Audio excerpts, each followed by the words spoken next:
here we go. And this is Tink's Traveling Farm. Tink's Traveling Farm. There it is on the side of her wagon. Okay, and all right. Give me some history here, youngster. Well, this is my first year traveling with a farm.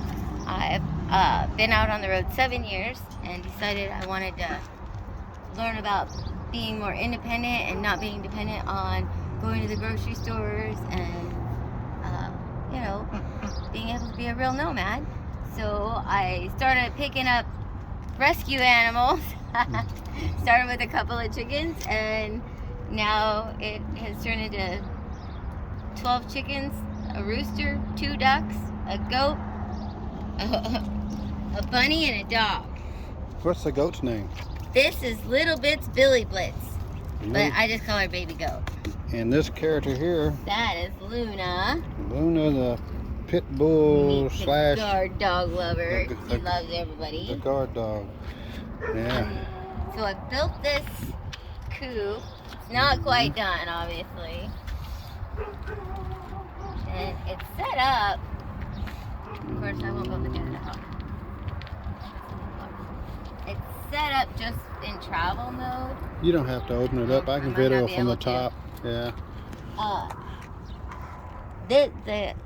This thing here, this water tank is really their chicken coop, and it's got 3 perches inside of it, and the metal, it reflects the heat, and it's got a solar fan that's at the top where the water would be put in. Right. So it draws all the heat out. And we've got them a built-in little chicken coop over here, where they're nesting boxes. This is pretty cool how you incorporated all these little different pieces of stuff you collected here and there. Yeah. Oh, that was a big thing. Is that everything has been off of cleanups that we found. Everything has been in the desert. It's even the dowel rods. Everything was from a nomad cleanups. Even my artwork is made out of broken glass and I like the dye rod. I'm hoping. Well, I thought it would be good for wind and to give them a little shade. It still needs a little. I'm gonna make it look a little nicer and not so cattywampus. But I had to make it to where the goat can walk up here. So it was important to be able to and I weave this piece of wiring with this wiring. So it's kind of like, it's an experiment. It'll get there. And then I built out a little nesting boxes. And this is also how the goat gets up. The goat climbs from that little low spot, climbs over here, climbs up here, climbs up there, and gets up on the roof. That's pretty and hangs cool. out up there and looks all fancy. So built the next nesting boxes here. That's pretty and then cool. They start. I wanted them to be able to go inside if it was too hot or too cool. Right. So there's cabinets on the inside of the camper, so I just cut out a little hole so they could go in there. And they really like that spot a lot more. So I don't know. This may not end up being a nesting box for long. All right. That's pretty cool. Might be open. Yeah. And then. Let's see. So what I normally will do is I have a 10 by 10 canopy that I pop up, and I will, if we're where other people are, if we're just in Scat and Wash or something, I just literally open the doors when in the morning they start chirping, yelling at me to bring them food, and I just open them up, and at nighttime they all put themselves back to bed, and it's just all free range, beautiful free range. Yeah, when they decide to calm down, sit down and watch, just taking it all in stride. They're pretty mellow. Yeah. It's been quite the adventure. Yeah. I got duck eggs. I get 2 duck eggs a day and about 10 eggs. Not quite a whole dozen, but for the most part, I don't do anything that stresses them. If they're out for the morning and somebody says, "Hey, you want to go to dinner at 5?" I say, well, I'll go to dinner as soon as the birds go to bed because I'm just their caretaker. So I don't chase them. I'm on their schedule. I don't travel. Usually I try very hard to stay under 150 miles per jaunt so that way they don't get upset and stop laying eggs. And if I do have to travel further than that, we at least stop for the day and let them out, and then we'll travel the next morning because it makes a huge difference on how happy they are and fighting. They've been in this pecking order lately, and a lot of that is to do with the rooster being a little turd. So roosters do that, man. Yeah. So getting them out and making sure they're not confined is important. So. You got beautiful chickens, man. Thank you. Yeah. Yeah, I'm trying to keep them fat. They look fat. Fat and happy. Yeah, that's a Rhode Island red here, I think. Hi, Chicky. Hi. And the others, the ones that have the clothes on them, so those ones were just, they're the hens. There's 3 different rescues here, and the ones, there's a couple of them that are being picked on, and they're from their own nest. So that also is another reason they establish their pecking order. Right. And when you get new ones in from another crew, they got to start all over. Yeah. I'm the big whatever. Yeah. Yeah, I've dealt with that before. Yeah, it's funny because the white ones, when I first got them, they looked like they had no feathers. They looked like they were gonna die. I mean, it wasn't just molting; it was bad. And now they're the bullies. They're all, I got my feathers. Yeah. So look at me now. Yeah. And then soon, this one, believe it or not, she's be ready to breed next month, and so I'm hoping to get her bred, and then that way I could teach people how to make goat milk and cheese, and I already teach farming milk, and I teach how to wax farm cheese and waxing your cheese, and so just have the legit goat cheese, make some feta. Yeah. The real deal. Yeah. Without all those, what do you call them? MSMs or whatever that. Oh yeah, chemical... there's no GMOs, and I try very hard. I don't actually buy them food. I cook beans and rice for them every day, and I do buy chicken scratch, so it's got like whole seeds and stuff. But I don't buy the pressed bird food. It's just made out of corn. It's not good for them. So they eat a very healthy diet, and they eat vegetables. Anything I eat, they eat. And I'm a pretty healthy eater, so. I'm not. Can't you tell? I have to be. It hurts my body. It hurts if I don't. Look at these birdie babies, man. They are awesome, man. Yeah, I love chickens. Yeah, you got an assortment, different ones for sure, man. I did hear that these white ducks are Peking ducks, so we could eat them.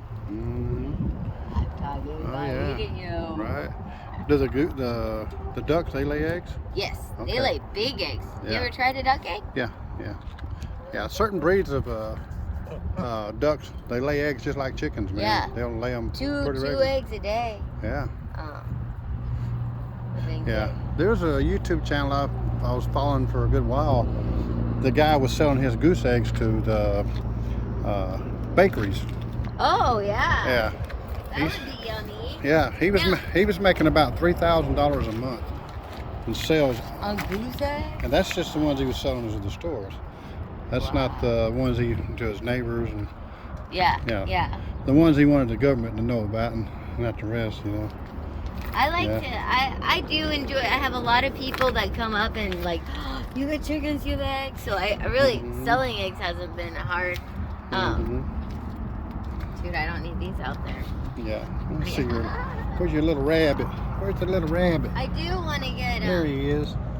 Yeah, little rescue bunny.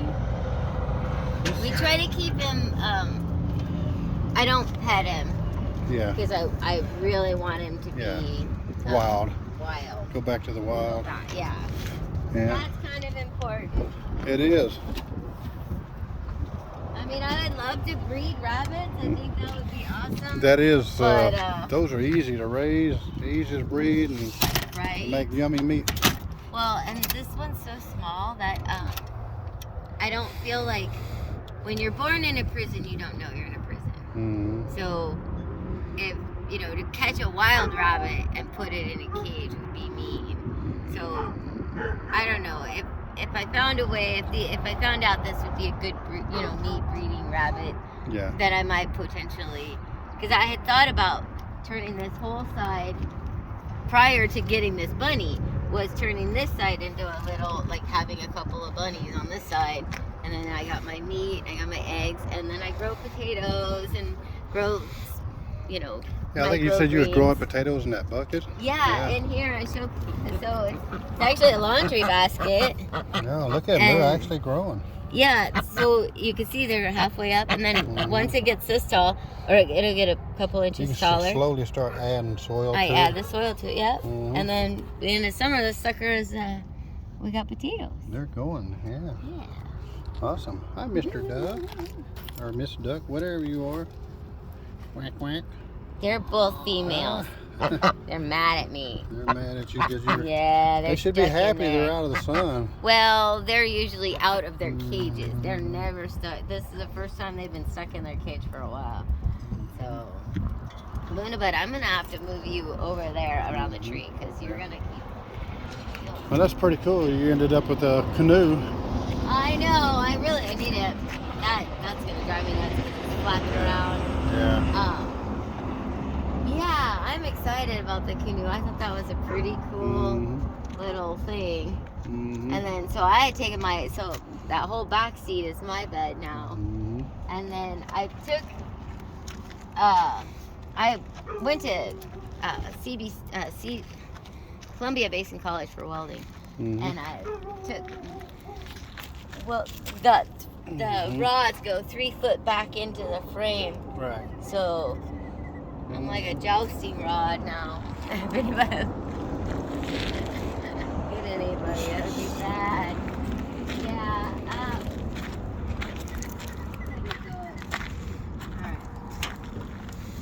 Alright. I would love to show you it set up though. Alright, hold you. Come on. Oh my god, it's like working with me. She says, I don't want to move. Come here. I don't want to move. You don't get a choice. Alright. Baby goat. Jeez. My alarms are going off. You know, my hard-headed little goat. Whole life's blowing up right now.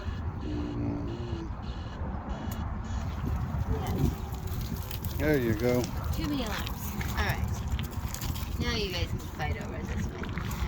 I don't want him to go in the road while I'm taking it. Right, for sure. Yeah, I don't want him accidentally getting loose and... Well, people are more likely to steal them. I've seen people that are like, you don't deserve your horse. Or that's what this lady said to this lady. The lady I was camping with, she has a horse. And this person was so upset because this horse was tied to a tree, and it's like